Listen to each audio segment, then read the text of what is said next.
আমি আপনাদের আন্দোলনকে কুর্নিশ জানাই। আমি নিজে স্টুডেন্ট মুভমেন্ট থেকে উঠে আসা লোক।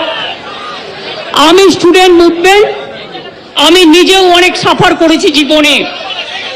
আমি জানি আমার পোস্টটা বড় কথা নয়, মানুষের পোস্টটাই বড় কথা। আমি আপনাদের কাছে বলতে এসেছি, কাল সারা রাত ঝড় জল হয়েছে। আপনারা যখন কষ্ট পেয়েছেন, আমিও সারা রাত ঘুমোতে পারিনি। আমারও কষ্ট হয়েছে, এই ঝড় জলের মধ্যে আপনারা যেভাবে বসে আছেন, আমার মানসিকভাবে কষ্ট হচ্ছে। আপনারা আজকে 33 দিন 34 দিন, আমিও কিন্তু রাতের পর রাত ঘুমাইনি, কারণ